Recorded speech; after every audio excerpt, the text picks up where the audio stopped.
ओम विश्वानदेव चरितर्दुर्तानि परासु यद्भद्रं तन्नयासु। ओम भद्रं कर्णेभिश्रीणाम देवा भद्रं पश्चिमाक्षिभिर्यत्रा श्रीरंगस्तुष्वासुतनुर्भिर्विषेमहि देवहितमदायु। ओम वेद प्रेमियों सुधी श्रोताओं, संप्रति हम सब यजुर्वेद के चौथे अध्याय के 14वें मंत्र की व्याख्या में प्रवेश करने जा रहे हैं। शीर्षक है रक्षक अग्निदेव। अब संबंधित मंत्र का सर्वप्रथम सस्वर पाठ हो जाए।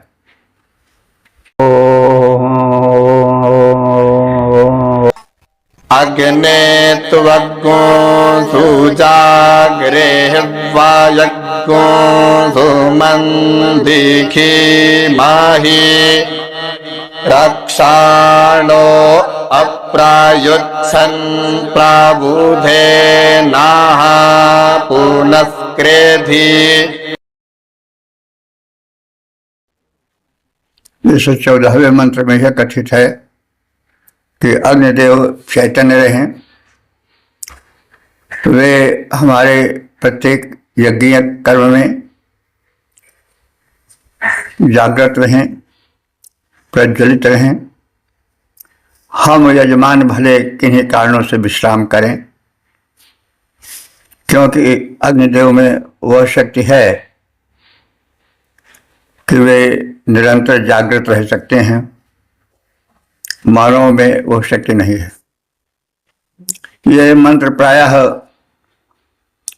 जब अग्नि प्रज्वलन किया जाता था उस समय संकल्प रूप में पढ़े जाते रहे होंगे, तो भावार्थ तो लगभग वैसे ही है जैसे ऋग्वेद में अग्नि की प्रार्थना के दौरान था, लेकिन प्रयोजन के अनुसार उसको कुछ मोड़ दे दिया जाता है। हे हित में अग्रगण्य रहने वाले अग्नि देवता, यज्ञ के प्रमुख साधक अग्निदेव, सुजागृह, तुम विधिवत जागृत रहो, प्रकाशित रहो। स्वयं सुमनीषी में हम सब भले निद्रा लाभ लें, तुम जागृत रहोगे तो हम आनंद पूर्वक निद्रा लाभ ले सकेंगे।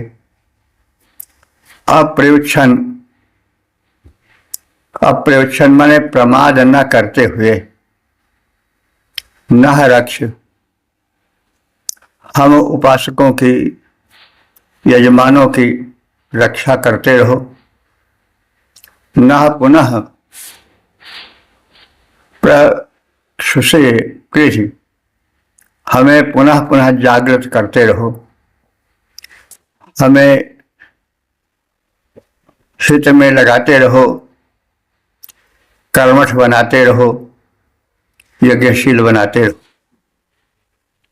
तो हे अग्निदेव, तुम अच्छी प्रकार जागते रहो, प्रज्वलित रहो, हम यजमान सानंद निद्रा लाभ ले सकें। हे अग्निदेव, तुम प्रमाद रहित होकर हमारी रक्षा करते रहो और पुनः जागरणार्थ हमें सचेत करते रहो। हम कर्मशील बने रहें, हमें तुम कर्मठ बनाओ। पद्य रूपांतरण है, हे अग्निदेव, तुम भली भांति जागते रहो, हम सुख से सोएंगे, बाधा टालते रहो। तुम सावधान आलस्य त्याग रक्षण करते जाओ, कर्म हेतु हम पुनः जगें, चेतना नई हम में लाओ। ओम वेद प्रेमियों सुधी श्रोताओं, संप्रति हम सब यजुर्वेद के चौथे अध्याय के 15वें मंत्र की व्याख्या में प्रवेश करने जा रहे हैं। मंत्र का शीर्षक है उत्तरोत्तर विकास की कामना। अब संबंधित मंत्र का सर्वप्रथम सस्वर पाठ हो जाए।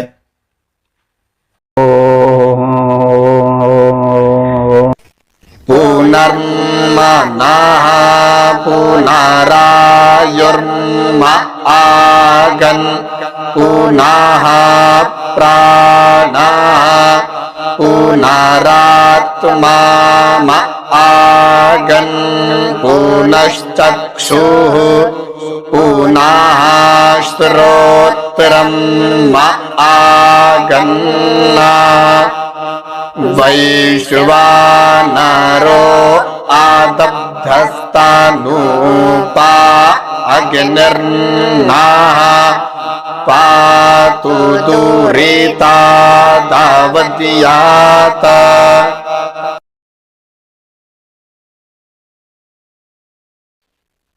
15वें मंत्र में जागृत जीवन की कामना की गई है।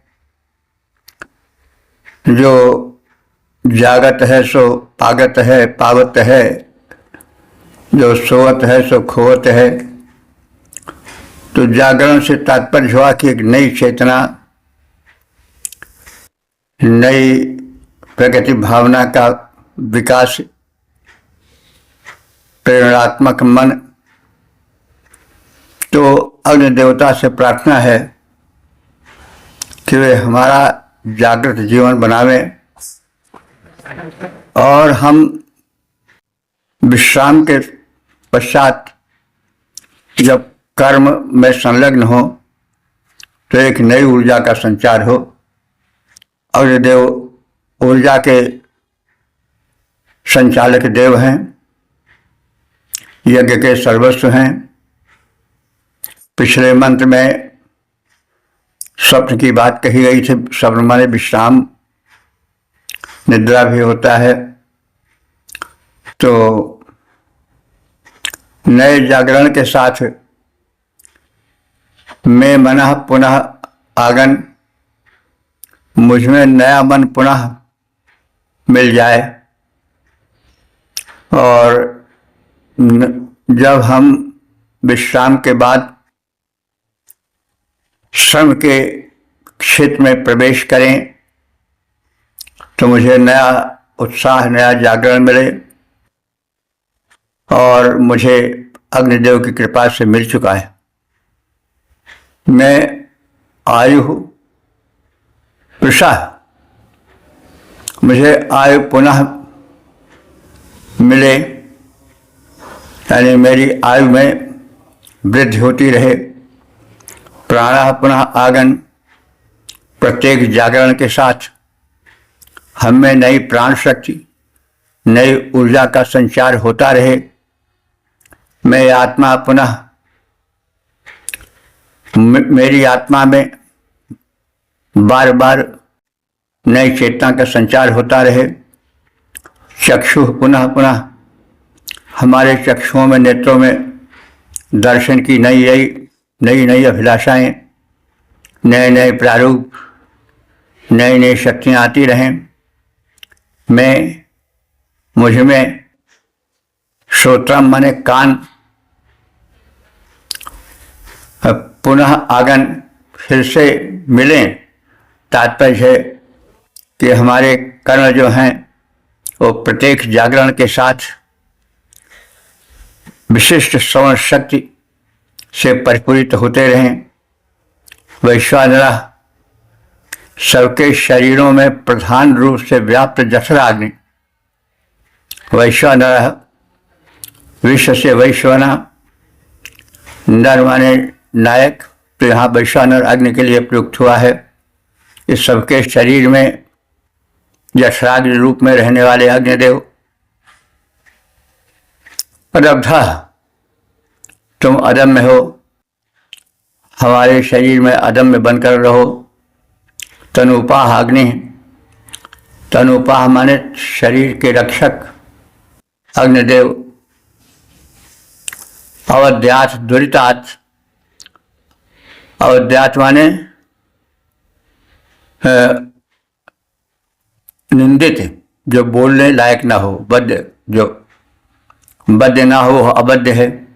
तो अवध्यात माने निंदित, अकथनीय, दुरितात पापों से हे अग्निदेव नह पातु, हमारी रक्षा करते रहो।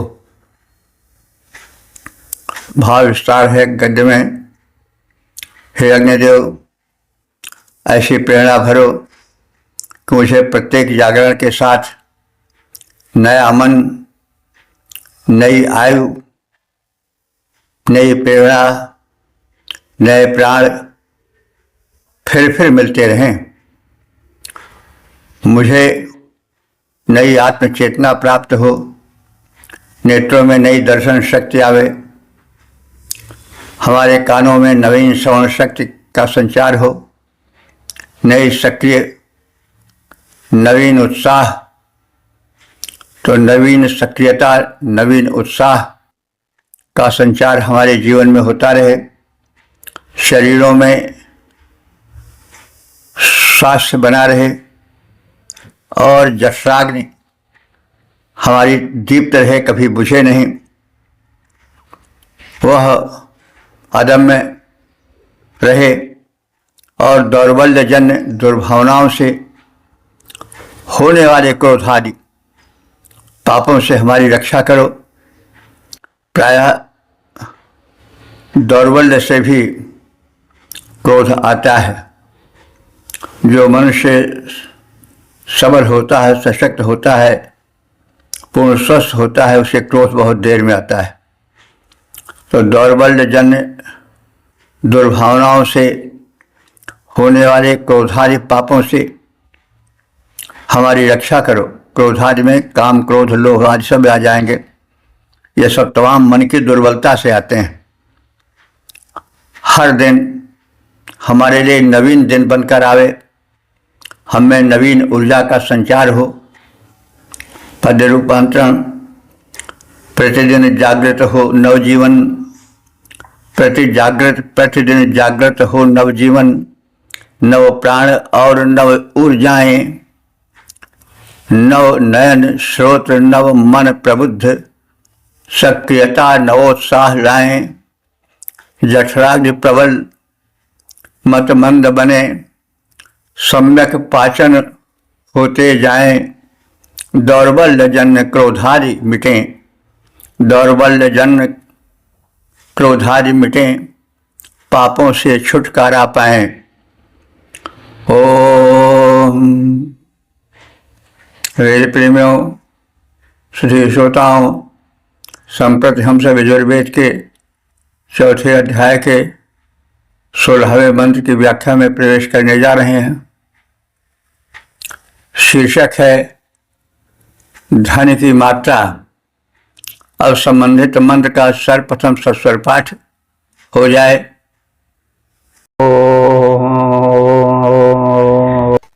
त्वामग्ने प्रातापा आसीदेव आमर्त्ये खुवा त्वञ्जज्ये खुवीड्याः रास्वे यत्सोमा भूयो भारदेवो नाः सविता वसोर्दाता वसुवादाता।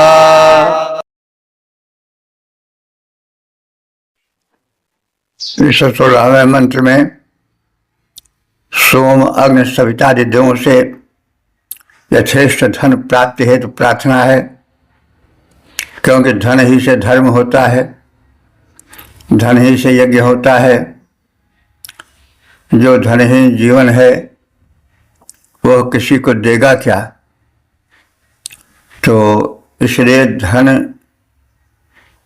धन्य करने के लिए, जीवन को सक्रिय रखने के लिए, शुभ कर्म करने के लिए आवश्यक है।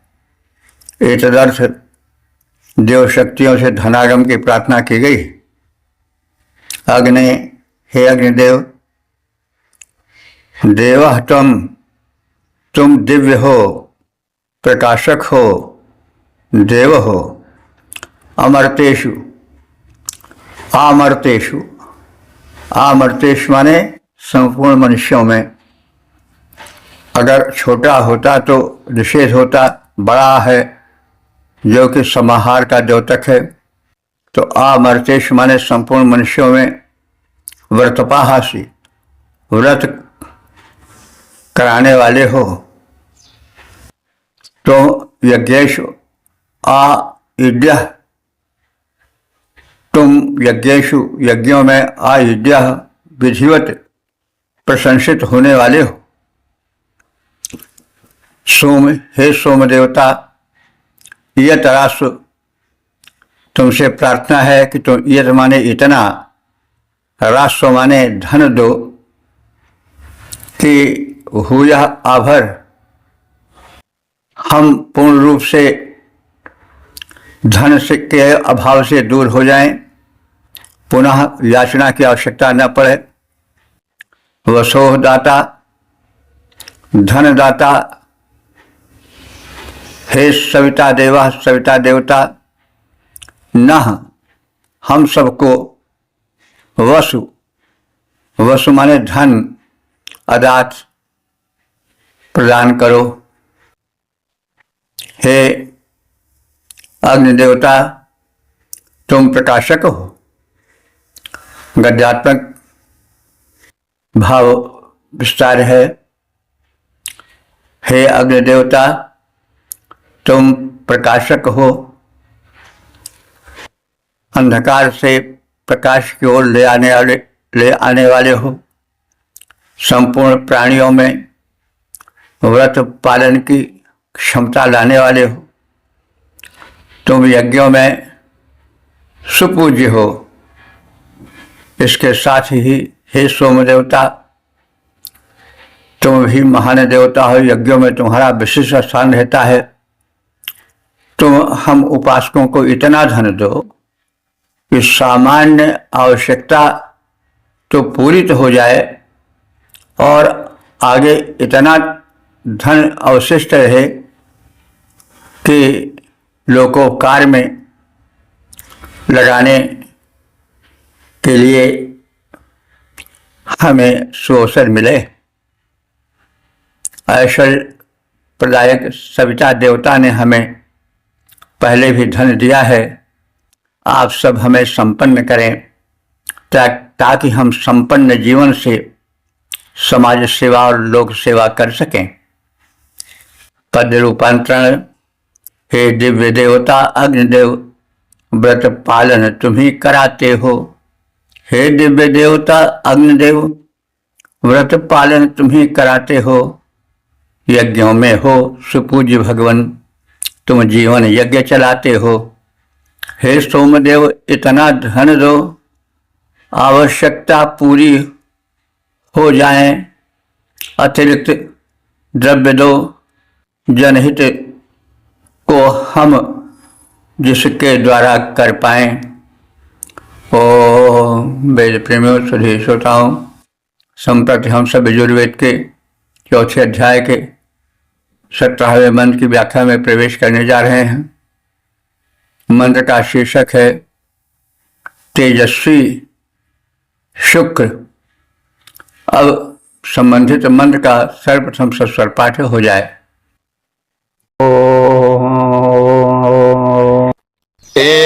खाते शुक्रतनु रे तद्वर्चस्तायासं भाबभ्राजंगत्स जूरासि धृता मनसा जुष्टा विष्णवे। इस 17वें मंत्र में शुक्र शक्ति की महत्ता का कथन है। शुक्र शक्ति के संयमन द्वारा, शरीर में उसके संचयन द्वारा मनुष्य स्वयं को शक्तिमान बनाए और परमात्मा से संपर्क जोड़े। तो शुक्र शक्ति बीज शक्ति है। शुक्र हे शुक्र बीज शक्ति रूप जो शरीर में निवास करते हो,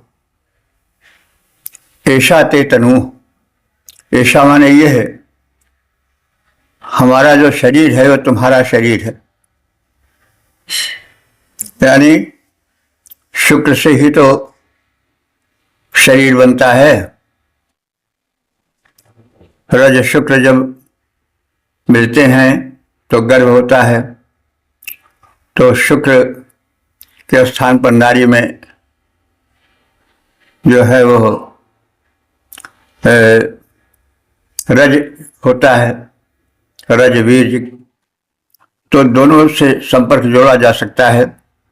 प्रधानता शुक्र की होती है, इसलिए शुक्र को संबोधित करके कहा जा रहा है कि हे शुक्र शक्ति, तुम शरीर में जागृत रहो, तुम ही तो शरीर को बनाते हो। यानी शरीर का निर्माण जन्म शुक्र शक्ति के कारण होता है। शुक्र का अर्थ तेज होता है।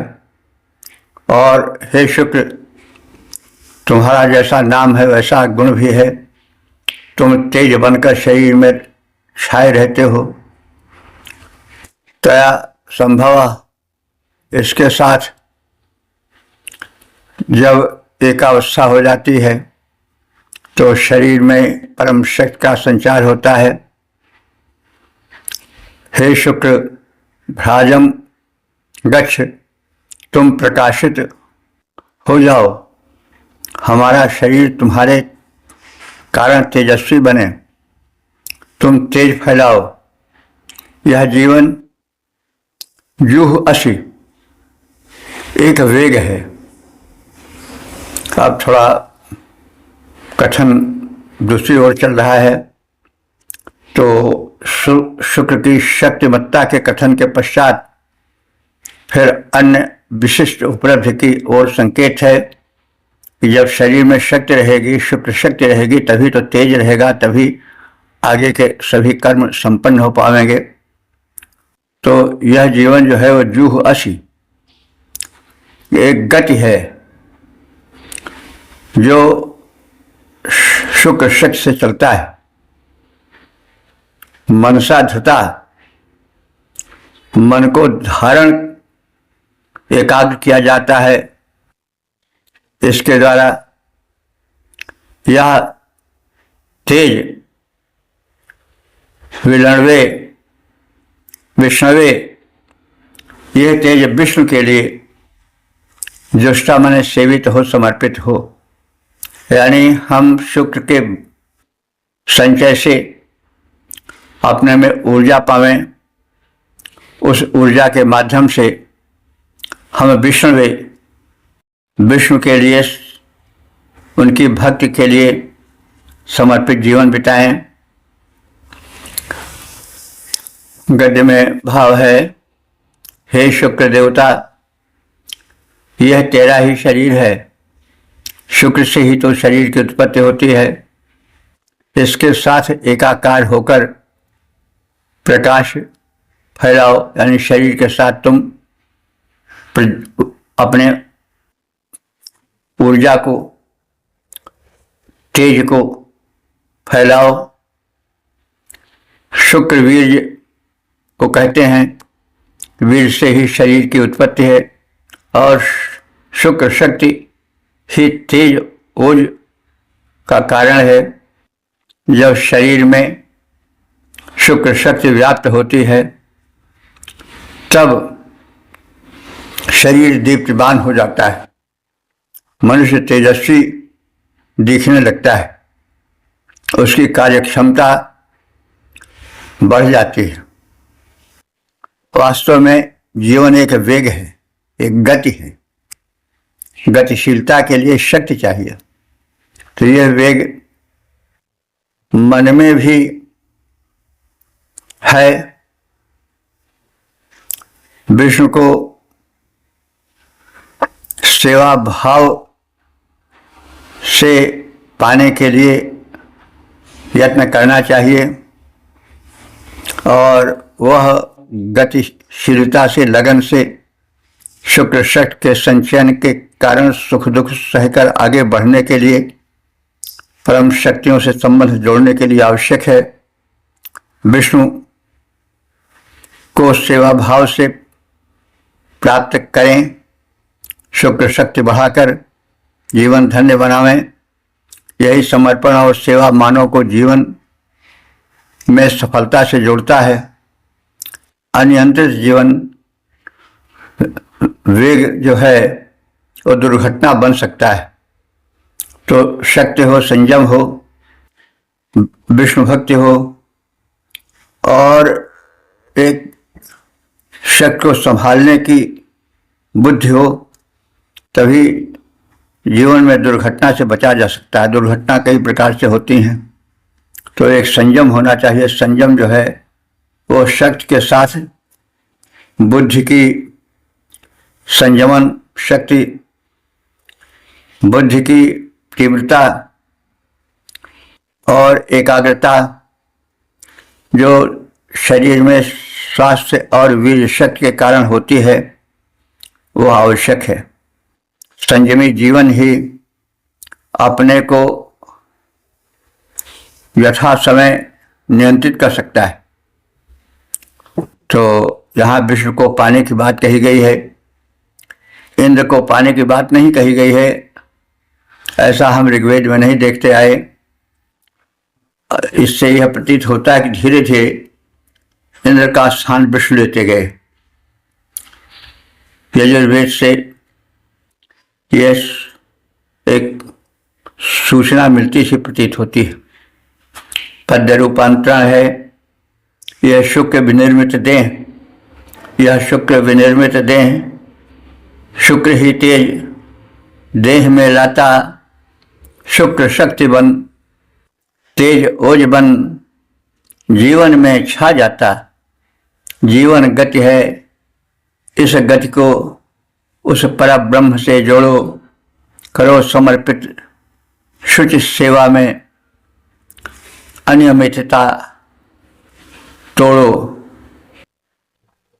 हो वेद प्रेमियों, सुधीर श्रोताओं, संप्रति हम सब यजुर्वेद के चौथे अध्याय के 18वें मंत्र की व्याख्या में प्रवेश करने जा रहे हैं। मंत्र का शीर्षक है देवत्व जागरण। अब संबंधित मंत्र का सर्वप्रथम सस्वर पाठ हो जाए। तस्यास्ते सत्या सवसः प्रसवे तन्वो जन्तरामशी यस्वाहा शुक्रमासी चन्द्रामस्यामृतामासि वैश्वादे वामासि।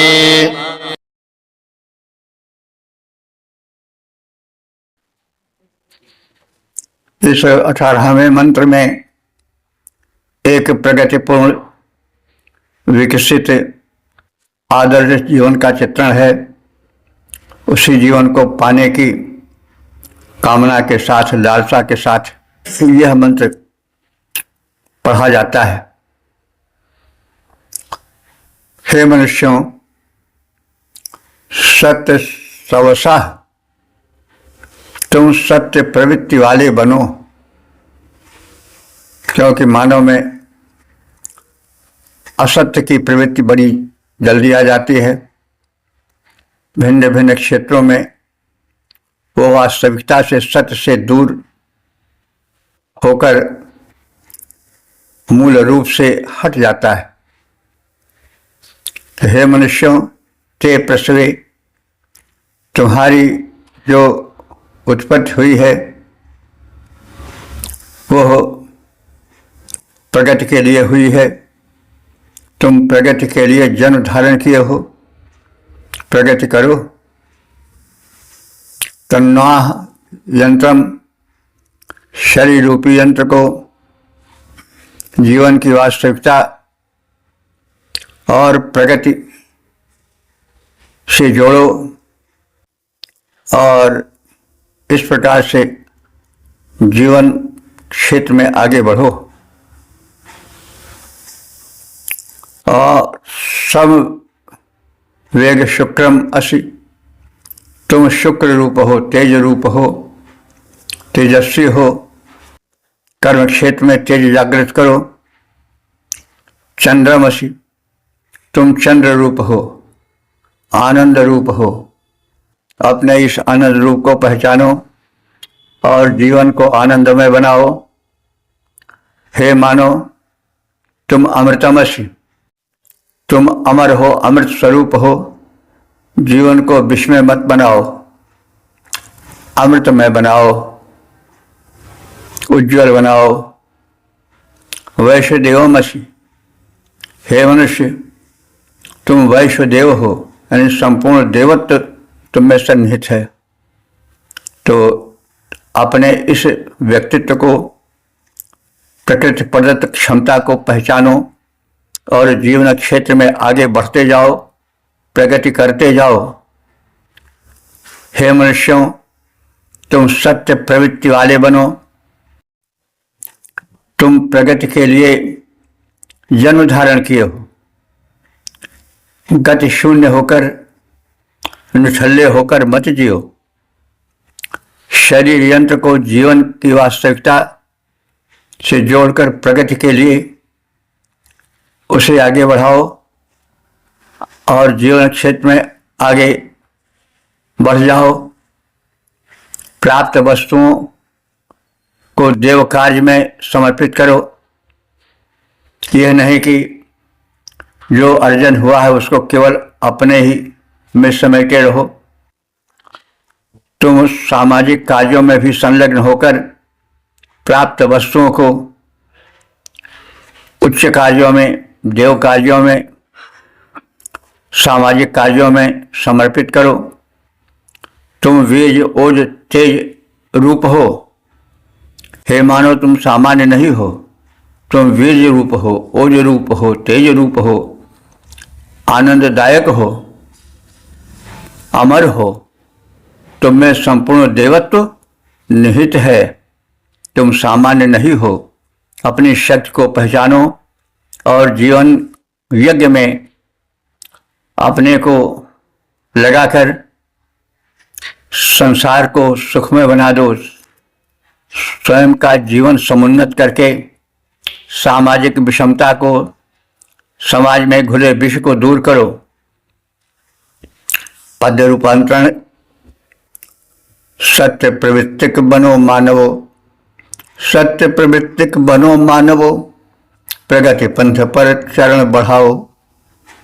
देह यंत्र को प्रगति हेतु योजित कर आगे बढ़ते जाओ। तेज रूप, आनंद रूप, देवत्व निहित तुम में जानो। देव कार्य में करो समर्पित, देव कार्य में करो समर्पित। निज स्वरूप को पहचानो, निज स्वरूप को पहचानो। ओम वेद प्रेम सुधी श्रोताओं, संप्रति हम सब यजुर्वेद के चौथे अध्याय के 19वें मंत्र की व्याख्या में प्रवेश करने जा रहे हैं। मंत्र का शीर्षक है विकसित जीवन और संबंधित मंत्र का सर्वप्रथम सस्वर पाठ हो जाए। सीदासी मानासी धीरासी दक्षिणा से क्षत्रिया सी जजीया सियादितिरस्युभायाता शीर्षणी सानाः सप्राचे सप्रातीच्ये धीमित्रस्त्वा पादिवत्नीतां भूखा ध्वानस्पात्विन्द्राय ध्यक्षाय।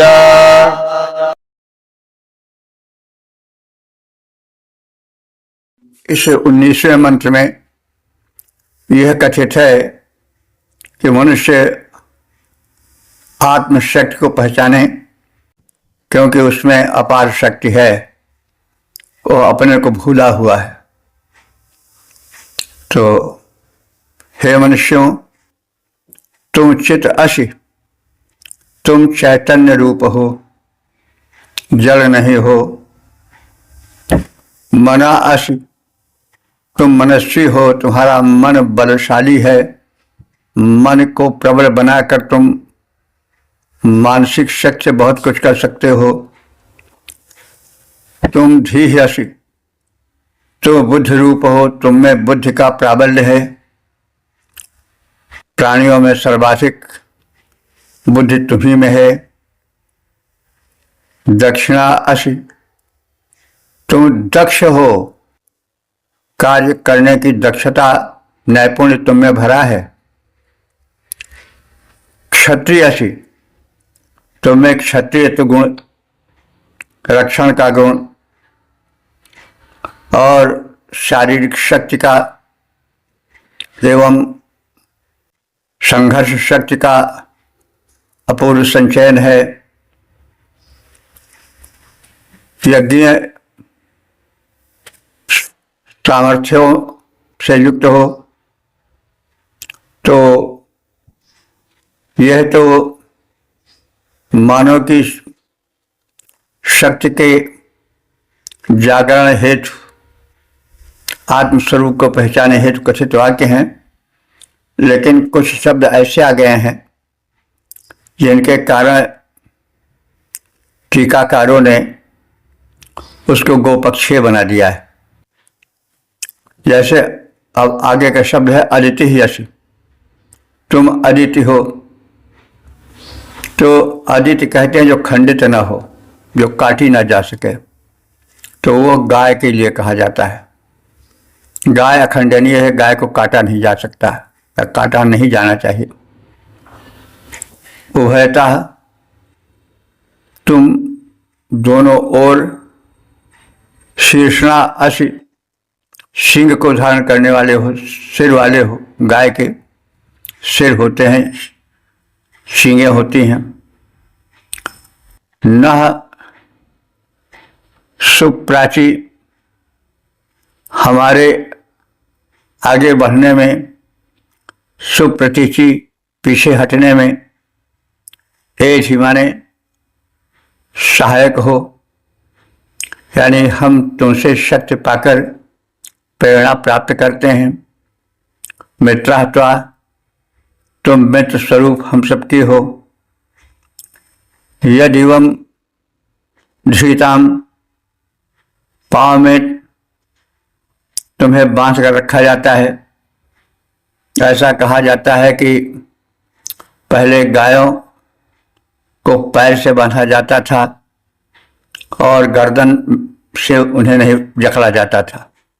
तो वही कहा जा रहा है कि हे गो, तुम्हें पाँव से बांधकर सुरक्षित रखा जाता है।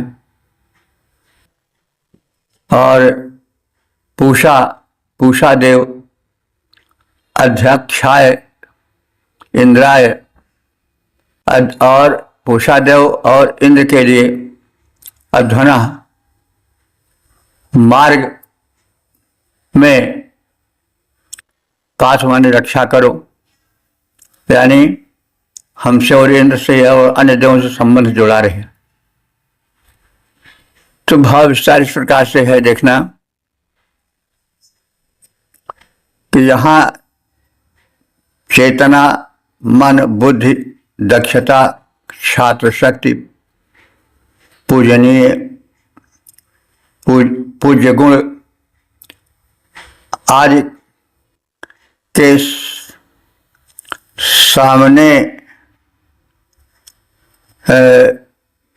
और मनुष्य में उसके समावेश होने की बातें कही गई हैं, जो मानव में विकास के मूल हेतु हैं। यह बात तो सही प्रतीत होती है, किंतु अदिति शब्द गोवाचक अर्थ को विशेष रूप से वहन करता है, इसलिए अर्थ को संकेतित करता है। गो शब्द से जोड़ता है, ऐसा टीकाकारों का मत है। और अदिति ही जो काटने योग्य ना हो, अवध्या हो, वह गाय है। वह 2 सिरों वाली अर्थात लोक परलोक दोनों को संवारने वाली है, अथवा 2 सींगों वाली है। किंतु मानव पक्षी अर्थ अधिक उपयुक्त होता है, वो अधिक लग रहा है प्रसंग से और शब्दों के सब मिलाकर निकलने वाले अर्थ से। तो मनुष्य यथा समय आगे बढ़े, अपना समालोचन करने में वो लगा रहे, आत्मावलोकन करे, मित्र मनुष्य के पांव में बांधे, अर्थात स्वयं गतिशील होकर उसे भी प्रगतिशील बनाए। जो मित्र है वो मनुष्यों को पांव में बांधे, अर्थात स्वयं गतिशील होकर उनके पैरों में भी गति देने के लिए एक संबंध जोड़ें। पूषा देवता पोषण दें।